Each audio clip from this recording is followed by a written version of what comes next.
আসসালামু আলাইকুম। তো প্রতিদিনের মতো আজকেও দুপুরে রান্নাবান্না নিয়ে চলে আসলাম। তো দুপুরে রান্নাবান্না হচ্ছে কোটা বাছা করে রেখে দিয়েছি, তো আস্তে আস্তে রান্না করব। তো আজকে রান্না করব মুরগির মাংস, তারপর হচ্ছে মুরগির হাড় দিয়ে হচ্ছে আলু আর ফুলকপি। তো সব কিছু গুছিয়ে নিয়েছি, চুলায়ও ভাত বসিয়ে দিয়েছি।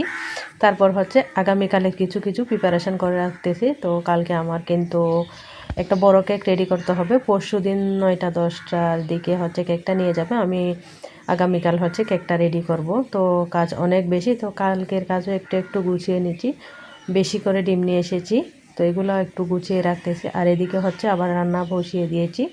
তো ভিডিওটা বেশি লম্বা হয়ে যাবে, রান্নার ভিডিওটা আসলে পুরো করিনি। তো সব কিছু থেকে একটু একটু ক্লিপ নিয়ে হচ্ছে দুপুরের ভিডিওটি সাজিয়েছি। তো এখানে হচ্ছে মুরগির মাংস রান্না করে নিয়েছি। তারপর হচ্ছে ভাত তো আছে আমাদের প্রতিদিন দুপুরের খাবার।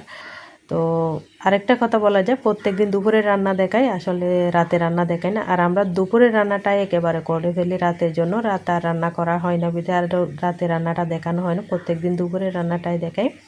ওটা একটু বলে দিয়েছি, তো যাতে প্রশ্ন না থাকে। তারপর হচ্ছে রান্না বান্না শেষ করেছি। এখন হচ্ছে প্রতিদিনের মতো বাচ্চাদের জন্য রান্না বান্না শেষ করার পর, যেহেতু আমি প্রত্যেকদিন ওদেরকে ভাত খাইয়ে দিয়ে আসি, তো এখন হচ্ছে আমি বাচ্চাদের জন্য ভাতগুলা নিয়ে নিচ্ছি।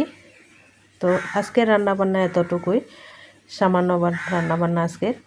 তো মোটামুটি সব কিছু কমপ্লিট করে একটু একটু করে ভিডিওটি সাজিয়েছি। কেমন হয়েছে অবশ্যই জানাবেন।